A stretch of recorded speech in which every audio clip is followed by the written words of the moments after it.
రాయలసీమను సస్యశ్యామలం చేస్తామని ఎన్నికల సమయంలో మాయమాటలు చెప్పిన కూటమి నేతలు అధికారంలోకి వచ్చాక ఆ దిశగా ఎలాంటి చర్యలు తీసుకోలేదు. ప్రభుత్వం ఏర్పడి 6 నెలలు గడుస్తున్నా తాగు సాగు నీటి గురించి పట్టించుకోవడం లేదు.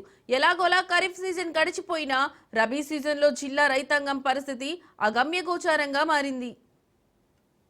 జలాశయానికి నీటి నిల్వలు తగ్గుతుండడంతో రాయలసీమ రైతాంగంలో ఆందోళన మొదలైంది. అటు తెలంగాణ ఇటు ఏపీ విద్యుత్ ఉత్పత్తి కోసం నీటిని వినియోగించడంతో రాయలసీమ రైతులు ఆందోళన వ్యక్తం చేస్తా ఉన్నారు. ప్రభుత్వాలు కూడా ఆశించిన స్థాయిలో వరద జలాలు శ్రీశైల జలాశయానికి చేరుకున్నప్పటికీ అటు ఖరీఫ్ ఇటు రబీకి నీరు అందించడంలో విఫలమయ్యాయని చెప్పేసి రైతులు ఆందోళన వ్యక్తం చేస్తున్నారు. కర్నూలు కడప కాల్వ పరిధిలో కర్నూలు వైఎస్ఆర్ జిల్లాలో 2,65,000 ఎకరాల ఆయకట్టు ఉంది.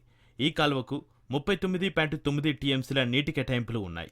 ఇందులో టీబీ డ్యాంలోని నిల్వ నీటి నుంచి 10 టీఎంసీలు, నదీ ప్రవాహం నుంచి 29.9 టీఎంసీల నీటిని వినియోగించుకోవచ్చు. తుంగభద్ర నదిలో నీటి ప్రవాహం తగ్గిపోవడంతో శ్రీశైలం రిజర్వాయర్ నుంచి నీటిని వినియోగించుకునేందుకు మల్యాల దగ్గర 2 పంపులు, ముచ్చమర్రి ఎత్తిపోతల పథకం చేపట్టారు. అయితే శ్రీశైలం రిజర్వాయర్ నీటి నిల్వలో రోజు 3 టీఎంసీలకు పైగా పవర్ జనరేషన్ పేరుతో దిగువకు పోతోంది. మరోవైపు టీబీ డ్యాంలోకి ఈ ఏడాది వచ్చిన నీటి ఆధారంగా 9.08 టీఎంసీ నీరు కేటాయించారు.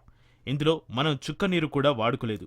అయితే ఈ నీటిని తాగునీటి అవసరాల పేరుతో అనంతపురం జిల్లా పాలకులు హెచ్ఎల్సీ ద్వారా మళ్లించుకునేందుకు సిద్ధమవుతుండటంతో అక్కడి రబీ ఆయకట్టుకు నీరు ప్రశ్నార్థకమనే అనిపిస్తోంది.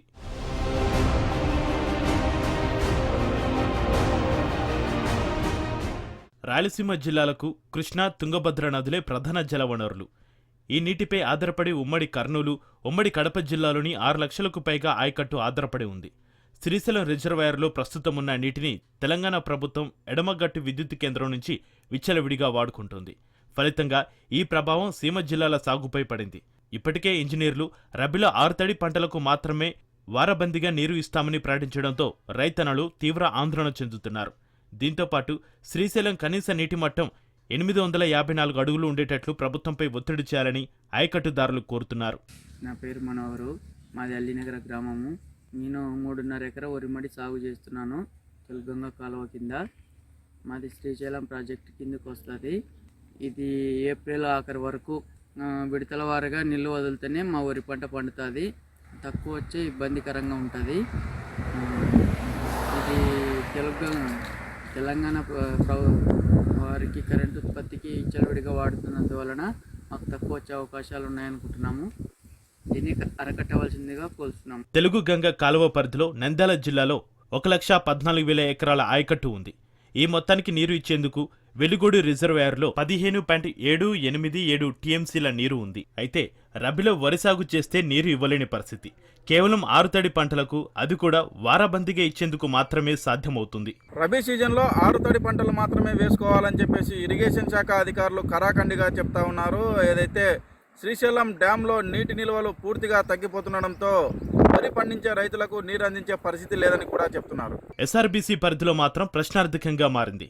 12.4 టీఎంసీల సామర్థ్యం ఉన్న గోరికల్లు రిజర్వాయర్ను 2014లో చంద్రబాబు 3.36 టీఎంసీలు నిల్వ చేసి హడావుడిగా ప్రారంభించారు.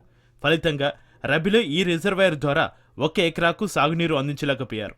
2019లో ముఖ్యమంత్రిగా బాధ్యతలు చేపట్టిన వైఎస్ జగన్ ఏకంగా 11.2 టీఎంసీలు గోరికల్లులో నిల్వ ఉంచి ఎస్ఆర్బీసీ పరిధిలో 2021-2022లో 94,000 ఎకరాలు, 2022-23లో 1,13,000 ఎకరాల ఆయకట్టుకు సమృద్ధిగా నీరు అందించారు.